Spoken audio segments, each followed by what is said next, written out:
네, 여러분 반갑습니다. 반갑습니다. 네, 임재록 전 시간에 이어서 44페이지 임재 1구 치천금 임재록의 이 한 구절의 이 본문이 천금의 값을 한다. 아니 어찌 천금으로 그 값을 대신하겠는가. 만고의 뛰어난 말씀이다. 무엇이 그렇다는 거죠? 무위진인이 임재 1구 치천금 무위진인 한 구절이 천금의 값을 한다. 어느 해 겨울철 봉암사에서 성홍스님이 임재로 강의를 하시면서 들려준 말씀이 있다. 이 말씀은 무비스님께서 하시는 말씀이시죠. 일본의 어느 유명한 선사는 전쟁을 맞아 원자폭탄으로 일본 열도가 불에 탈 때, 일본이 원자폭탄으로 이제 불에 탈 때 일본이 다 타도 이 임재록 한 것만 남아있으면 된다. 이렇게 라고 말하였다 한다.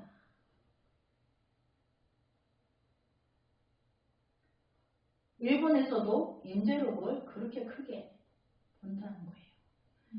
일본이 원자폭탄으로 일본 열도가 다 망해서 다 타고 없더라도 임재록 하나만 한 것만 있으면 된다. 얼마나 대단한 글이었어요. 그러니까 임재록이 있기 전에는 경전을 외워서 부처가 되는 줄 알았어요. 선사들이. 근데 임재록을 만나고부터 여기서 모든 분별이 끊어지고 바로 요래지에 들어간다는 것을 대환호를 하게 된 거죠. 불법이 이렇게 간단한데 그전에는 팔만대장경을 다 외워야 되는 줄 알았어요. 근데 팔만대장경이 활자가 없던 어려운 시절에 우리나라에도 한문으로 우리나라에 왔죠. 일본도 그 한문을 번역해서 일본어로 하려니까 어려웠지만 본질을 알고 나니까 붙여내는 게 간단하구나.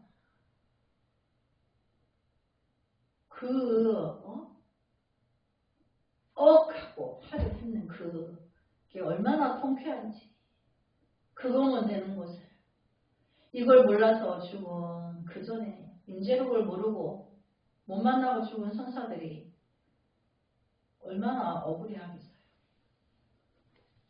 그래서 일본에서도 그렇게 한다. 그래서 임재록 한 것만 남아있으면 된다라고 하였단다. 필자는 이 한마디로서 일본에 사람이 있음을 믿는다. 그렇죠. 얼마나 임재록을 알고 소중하면 다 타도 임재록 한 번만 남아있으면 된다. 왜? 불성을 알아가는 과정이 임재록을 만나기 전에는 너무나 어렵고 힘겨웠는데 임재록을 만나보니까 너무 간단한 거예요. 그래서 필자는 무비스님이시죠. 무비스님이 나는 성스님의 그 본문을 통해서 일본에 사람이 있다는 거를 똑바른 사람이 진정한 사람이 있다는 걸 믿는다. 무의진이 있다는 걸 믿는다는 거예요.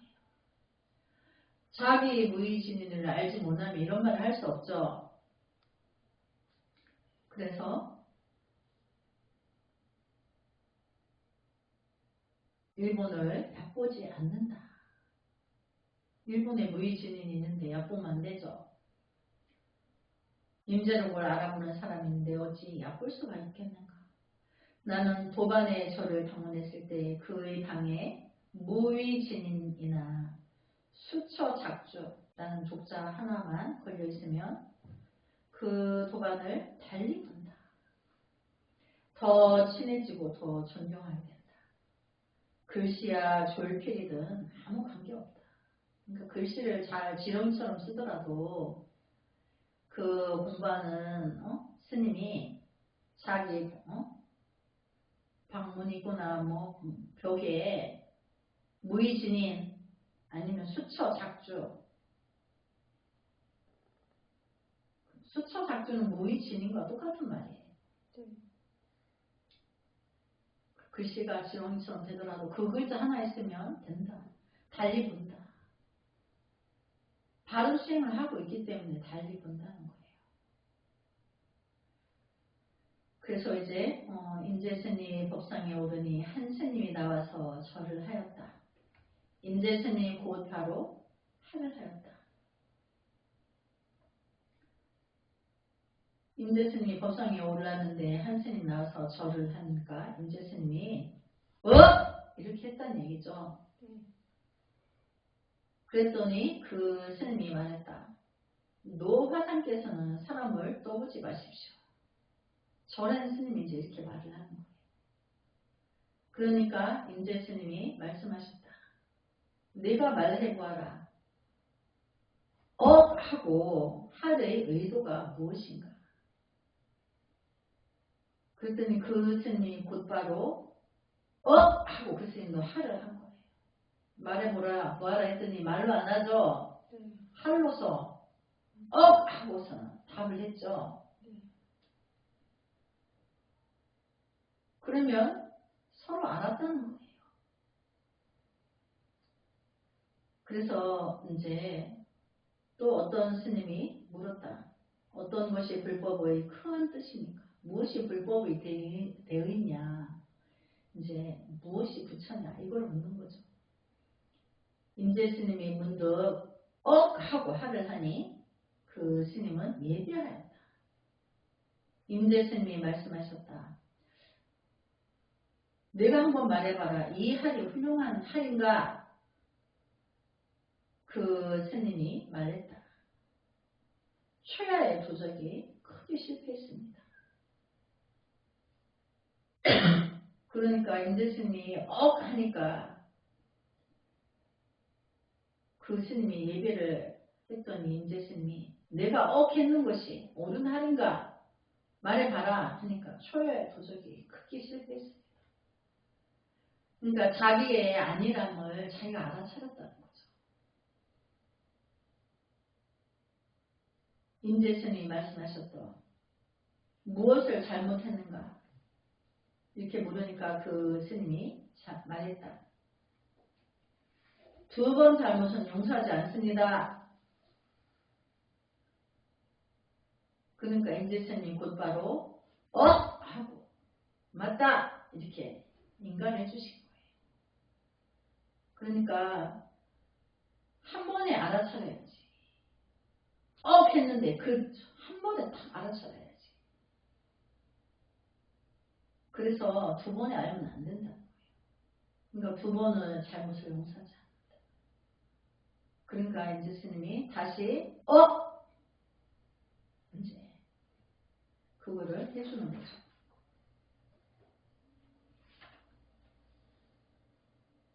인재 스님은 역시 하리다. 예배를 드려도 하리요. 불교를 물어도 하리다.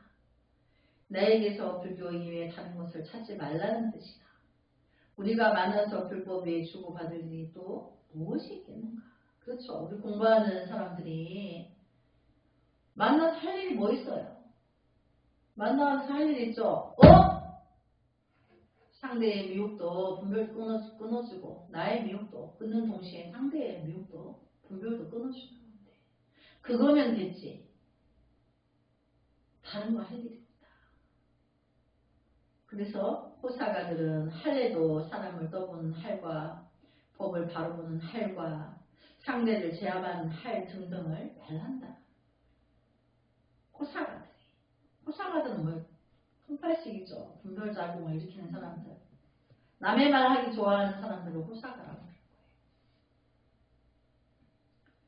여기 이 스님도 할의 진정한 뜻을 물음으로 노화상께서는 사람을 떠보지 마십시오 라고 이제 인재스님한테 말했죠. 그래서 인재스님은 그렇다면 할의 낙처가 어디에 있는가를 말해보라. 그랬더니 그가 곧바로 활로 답한 것은 잘한 일이다. 그랬더니 예수님도 하고 그러니까 바르게 대답을 바르게 된 거죠. 그래서 활로 답한 것은 잘한 일이다. 곧 이어서 또 한 스님이 나와 불교의 대의를 물었다. 임재 스님도 활로 하고 대답하셨다. 그 스님은 활에 대한 대응이 예배로서 했는데 임재 스님은 이 활이 훌륭한 활인가 하니까 이 스님은 임재 스님을 초야의 도적으로 몰아넣고 초야의 도적이 크게 펴였다고 하였다. 초야의 도적이 크게 실패하였다고 한 것이 자기를 논하는 게 아니고 임재 스님을 논하였다라고 이렇게 말하네요. 하니까 이 스님은 임재 스님이 이 활이 훌륭한 활인가라는 말이 잘못되었다는 지적을 한 것이다. 그랬더니 임재 스님이 그 뜻을 받아들여서 내가 무엇을 잘못했는가라고 하였다. 그는 선문답에서 말이 달릴 때 잘 쓰는 2번 잘못은 용서하지 않습니다라고 하였고 임재 스님 역시 할로서 마무리 지었다. 그러니까 이제 질문한 스님이 분별로서 임재 스님이 자기한테 실패했다고 했는데 그래서 그럼 내가 뭘 잘못했는 거냐 물으니까 2번 잘못은 용서하지 않는다 이렇게 말을 한 거예요. 그러니까 임재 스님이 할로서 하고 마무리를 지었다. 할도 실은 부득이해서 하는 일이다. 그러나 도를 표현하고 법을 표현하고 불교를 표현하고 사람의 삶을 표현하는 가장 간단 명료한 방법이다. 그렇죠? 가장 간단 명료하죠. 불교는 이렇게 간단 명료하다. 먼저 하나 불지 않는 자이다. 이에 하는 이 할에 무슨 이론이나 수행이나 깨달음이 붙을 수 있겠는가? 없죠. 거긴 어떤 분별도 있을 수가 없어요. 본래로 불교 공부라 문자와 이론을 내세우지 않는다. 그러니까 벌써 악하고 말하려고 하면 틀린다 했죠. 생각하고 분별하는 것도 필요로 하지 않는다. 수행하고 증득하고 깨닫고 하는 것과 전혀 관계가 없는 것으로서 으뜸을 삼고 추상으로 여기기 때문이다. 그 자리에는 어떤 먼지티끌 하나도 점을 찍을 수가 없고 위를 세울 수가 없기 때문에 하는 동시에 분별이 다 끊어져 버리는 그 자리를 늘 상속해야 되는 거죠. 늘 유지해야 되는 거죠. 그런 자리에서 남의 미혹도 보고 남의 미혹도 받아줄 수가 있는 거죠. 그래서 주인과 손님이 분명하다. 이날은 양당의 2 수자가 서로 보고 동시에 할을 하였다. 이제 양당이라는 거 동당과 서당의 이제 수자들이 어느 공간에서 서로 마주칠 때 동시에 이렇게 했다는 거죠. 어느 스님이 임재 스님에게 물었다. 그 할에 손님과 주인이 있습니까? 주객이 있느냐? 이렇게 이제 물은 거죠. 임재 스님이 말씀하셨다. 손님과 주인이 분명히 있다. 주객이 분명히 있다. 임재 스님이 말하시기를 대중들아 임재의 손님과 주인의 도리를 알고 싶으면 승당의 2 수자에게 물어봐라 하고 자리에 내려오셨다. 동시에 하는 찰나에 쌍차쌍조에서 함께 있는 거죠. 객이 떨어지면서 주인이 드러나는 거예요. 객이 끊어지는 찰나에 주인공이 일어나는 거죠. 지혜 작용이. 동팔식이 끊어지는 찰나에 지혜 작용이 일어나는 그 쌍차쌍조가 이제 주객이 동시에 객이 떨어져 나가는 찰나에 주인공이 드러나는 거죠. 그래서 분명히 있다. 그래서 이제 강설에 보면 출탁 동시의 소식이다. 출탁 동시를 선법에서 많이 쓰는데 병아리가 이제 알을 품고 병아리가 깨어날 시간이 되면 안에서 병아리가 껍질을 톡톡 이렇게 부리로 쪼아요. 안에서. 어미닭이 바깥에서 그것을 듣고 큰 부리로 알 껍질을 깨줘요. 그때 빨리 깨주지 않으면 호흡에 문제가 생겨서 죽어요. 알 속에서. 그러니까 이제 세상 밖으로 나오기 위해서 안에서 새끼 병아리가 이렇게 톡톡 하는 거를 어미 닭이 안다는 거죠. 그래서 바깥에서 껍질을 깨워줘서 빨리 나오게 한다. 그러니까 미혹을 빨리 벗고 진리의 세상 밖으로 나오게 해주는데 그게 쌍차 쌍조 동시에 있다. 줄탁 동시. 그래서 줄탁 동시의 소식이 있다. 또한 큰 불구덩이 속에서 솜털을 가지고 노는 일이 생겼다. 이날의 법회는 본래 전당과 후당 두 선방의 두 수자가 서로 눈을 마주치는 순간 동시에 하고 이렇게 같이 한 데서부터 발단이 되었다. 언제나 주객이 나뉘어질 수 없는 혈혈단신, 독보, 건곤, 유아독존 한 사람의 무의진인임을 표방하는 임재의 깃발이 푸른 하늘에 펄럭이고 있다. 그 깃발 아래 대중들은 숨이 막힐 지경이었는데 기회는 왔다고 생각한 어떤 스님이 두 수자의 동시에 활을 들고 나와 시비를 걸었다. 두 사람이 활에 주객이 따로 있습니까? 일이 벌어진 상황이 분명히 있어야 하고 임재의 입장에서는 없어야 하는 처지이다. 아니 본분 종사의 견해로는 여기 보면 본분 종사가 있죠. 네. 그러니까 본래 성품의 진리에서는 자연 당연히 없어야 한다. 주객이 없어야 되는 거죠. 주객이 끊어진 자리가 불성이기 때문에. 그러나 없다고 대답하면 역시 틀린 말이다. 없다라고 하면 있다라는 상대성 원리가 성립이 되죠. 네. 그래서 이제 대답이 틀리게 되는 거예요. 그런데 임재 스님의 대답은 그의 기대와는 달리 빗나가고 말았다. 주객이 분명히 있다고 하였다. 임재 스님은 틈을 주지 않고 임재의 주객이 분명히 있다고 하는 소식을 알려면 할을 한 당사자인 두 수자에 가서 물어보라 라고 하였다. 주객이 있다 없다는 말 대신 주객의 근본을 멀리 날려보내 버렸다. 마치 낚싯대를 늦춰 잡힌 고기를 살려주는 듯 하다가 다시 확실하게 잡아당겨 명줄을 끊어놓는 격이다. 격이 그렇다.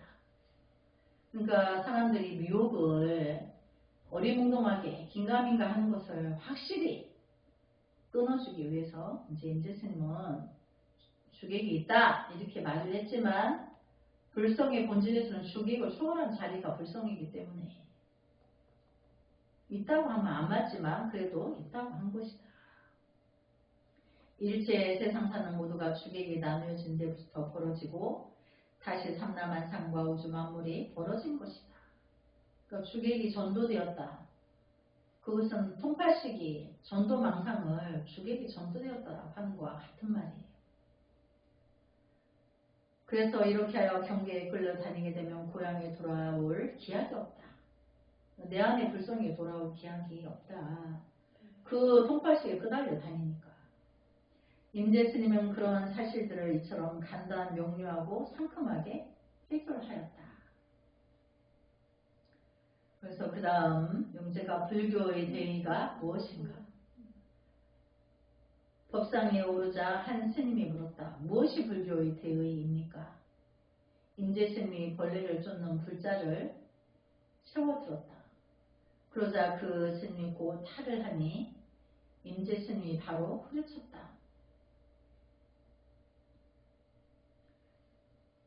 그러니까 이제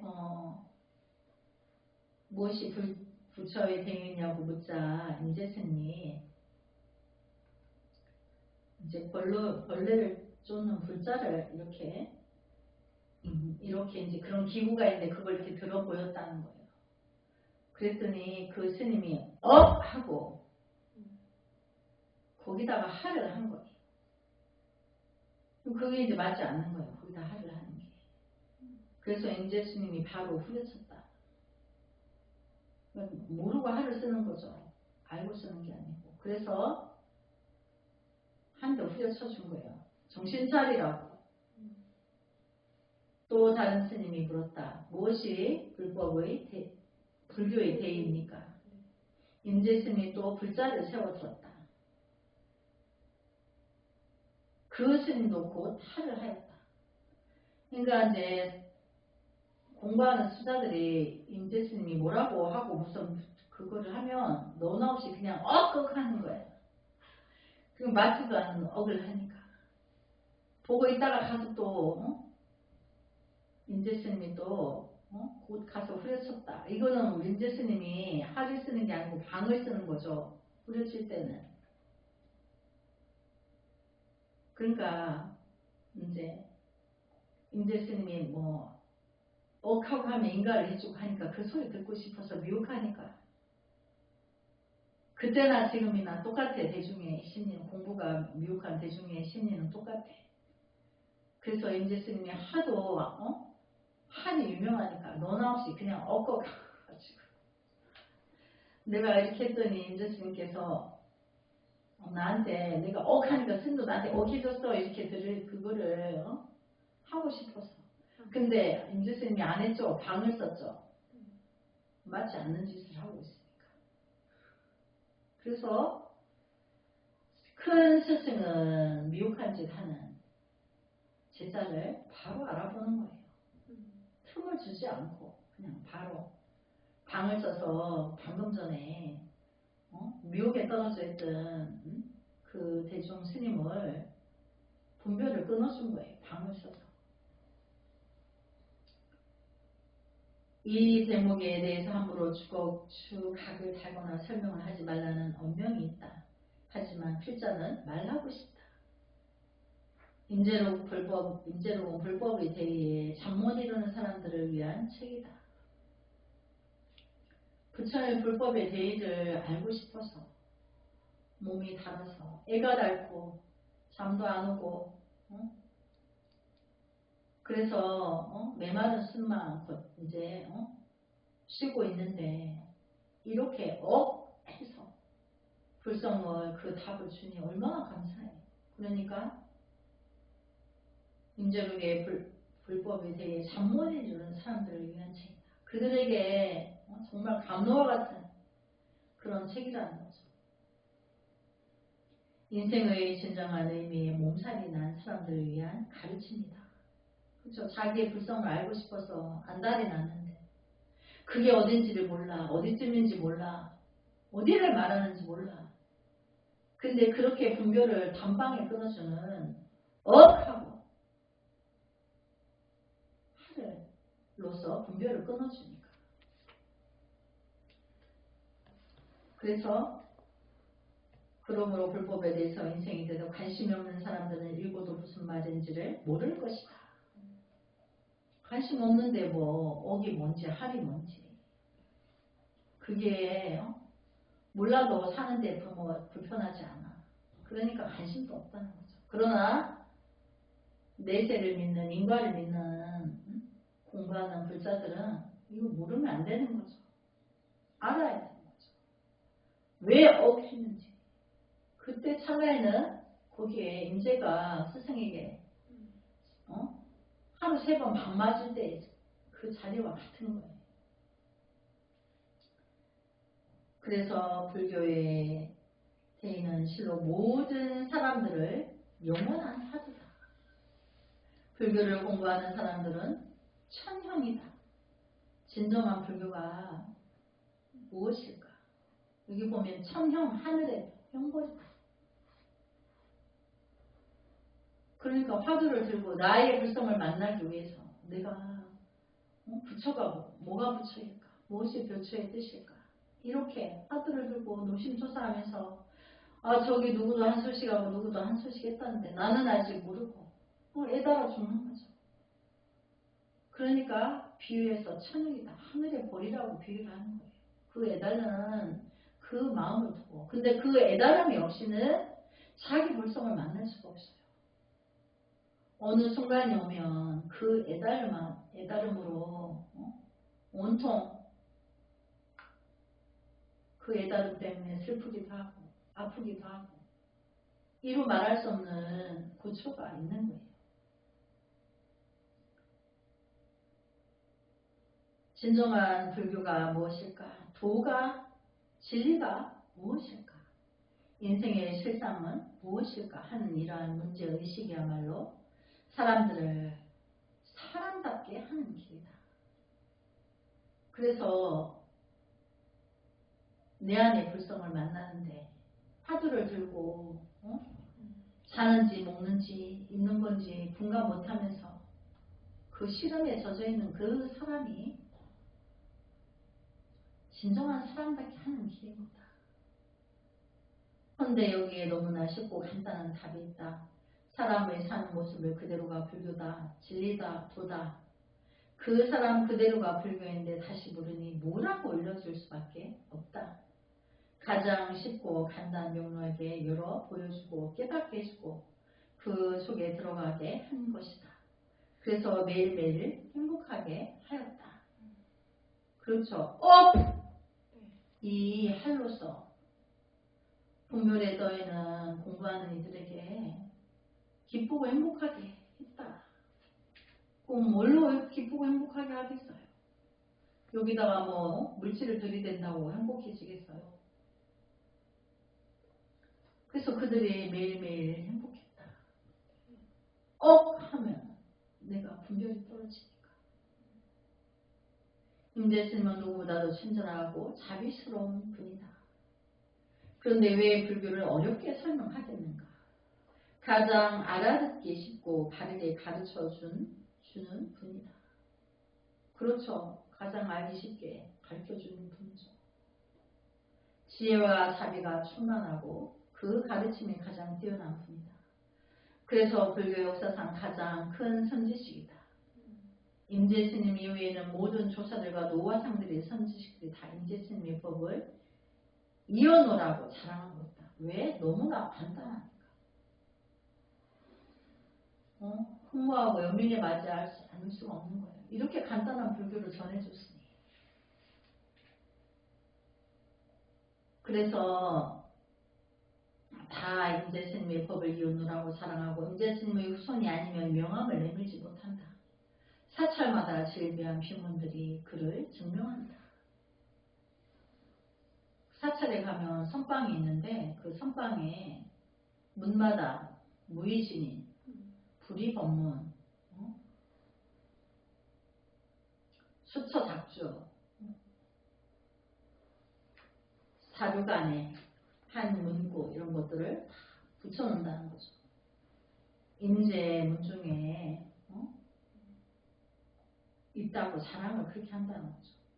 그 간단 명료하고 쉽고 바른 가르침이 여기에 있다. 불교가 무엇입니까? 라고 질문에 늘 앉은 자리 가까이 두어 뭔지도 털고 벌레도 쓸어내는 도구인 불자를 들어 보인 것이다. 세조는 용산의상에서 꽃을 들어 보이셨는데 임재는 불자를 들어 보였다. 나는 안경을 늘 가까이 쓰니 안경을 들어 보였을 테다. 스님 어떻게 할까요? 스님 볼펜을 들어 보여야 되는가? 그래서 보여주면 알려는가, 들려주면 알려는가, 때려주면 알려는가. 그래서 불자도 보여주고 하고 할도 들려주고 때로는 주먹으로 때리고 때로는 몽둥이로 때려주기도 하였다.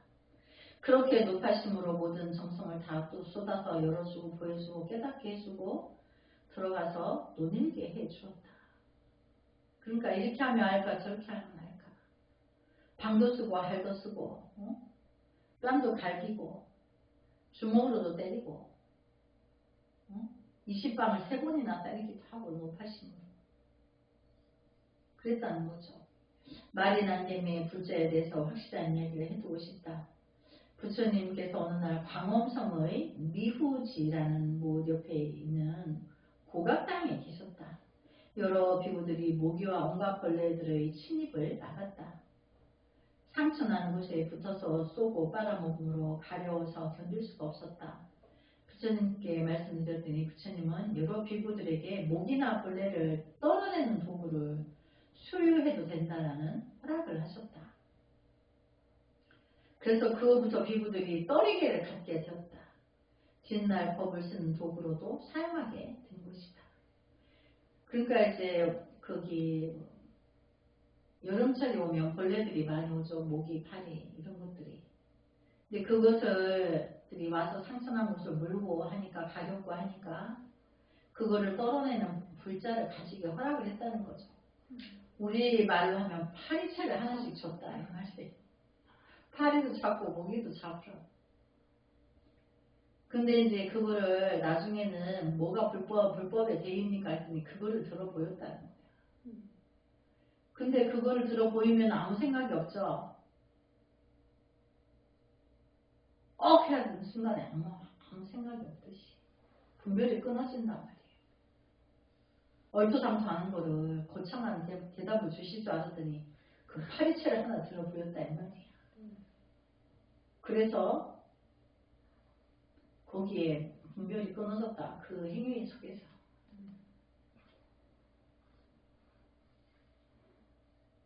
그래서 이제 중국에는 불자라고 하는 게 이제 파리나 모기가 몸에 못 앉게 이제 그런 벌레를 떨어버리는 도구에 쓰는 도구다. 그래서 다시 한번 맞고 싶다. 이렇게 있죠. 그리고 나서 인제스님이 말씀하셨다. 대중들아, 대저 법을 위해서 사는 사람들은 몸과 목숨을 잃는 것을 피하지 말아야 한다. 나는 20년 전에 황교스님 회상에 있을 적에 3번이나 불법이 확실한 대의를 물었다가 3번이나 황교스님이 몽둥이 하사하는 것을 얻어맞았다. 그때 마치 부드러운 쑥대 가지로 쓰다듬어 주는 것과 같았다. 이제 말이 그렇지. 왜 부드러운 쑥대로 쓰다듬어 주는 것 같았다고 했겠어요. 그때 그 자리를 알고 나니까 어떤 분별이 다 쉬어져서 지혜 자궁이 불성이 드러나니까 비로소 부드러운 쑥대로 쓸어주는 것 같더라. 이렇게 말하는 거죠. 자기 불성을 만났다는 이야기를 그렇게 하는 거예요. 지금 생각해보니 다시 한번 그 몽둥이를 얻어맞고 싶구나. 그때처럼 또 한번 그러고 싶다. 이제 그리워하는 거죠. 누가 나를 위해서 그렇게 해주겠는가. 그랬더니 그때 한 스님이 대중 가운데 나와서 말하였다. 제가 해보겠습니다. 인제 스님은 옛날이 그리워서 그걸 회상하고 있는데 누가 그때처럼 누가 나를 그렇게 해주지 않겠는가. 그냥 이렇게 말을 했을 뿐인데 막 그 무지한 대중 스님이 하나 나왔고 제가 해드리겠습니다. 이제 그런 거예요. 인제 스님은 몸뚱이를 건네주려고 하고 그 스님은 받으려고 하는데 인제 스님이 곧바로 후리쳤다. 그 스님이 받아서 옛날 스승이 해줬던 것처럼 누가 해주지 않겠는가. 옛날을 회상하고 있는데 제가 지금 해주시겠습니다. 그러니까 그 몽둥이를 주는 척 하다가 안 주고 도로 후리쳤다는 거예요. 그것도 중이 분별이기 때문에. 그러니까 틈을 안 주는 거죠. 그날 법회에서 대중들이 불법의 대의를 물어오자 옛날 자신이 불법의 대의를 묻다가 황덕스님에게 몽둥이를 얻어맞은 기억이 나서 말씀하신 것이다. 법을 위해서 몸을 잊어버린다는 말이 있다. 세존의 6년 후행도 그렇다. 선제 동자의 부법 행각도 그렇다. 설사한 동자가 법을 내어 나찰 귀신에게 몸을 던진 예가도 그렇다. 인제 스님은 법을 위해서 사는 사람들과 몸과 목숨을 잃어버리는 것을 생각해서는 안 된다고 말씀하신다. 그러니까 자기가 불성을 구하기 위해서 수행하는 자는 자기 목숨과 자기를 잃어버려야 된다. 그 말씀을 하는 거죠. 자기에게 집착하지 마라. 이걸 가르치는 거죠. 그리고 목숨 걸고 이제 자기의 불성을 찾아서 지켜나가라고 이제 하시는 말씀인 거죠. 네, 오늘 여기까지 공부하고 다음 시간에 이어서 하도록 하겠습니다. 나무서가모님을 성불하지 않겠습니다. 성불하지 않겠습니다. 금일 대중 루비안 상미 부사님이 이 임재록의 공고 2년으로 오히려는 천상수문님과 생인들과 아래는 아수라 축생하기 25일까지 천만억 환갑이 인색천건한 정법령 열의 법신벌과 아주 차별 없어지이다. 아울러 그들이 세세 생생 사대보살 시온의 자빙으로 나타나는 금생금생마다 아미타불을 신면하고 원생하여 지장보살 대원에 본존하고 비록 부처님 매상에 태어나서는 세계가 끝날 때까지 성불하지 않겠습니다. 또한 일체 중생의 소원도 이와 다르지 않는 이 거룩한 양죽존께 귀합니다. 남모마 하반야 바람이 성불하지 않겠습니다.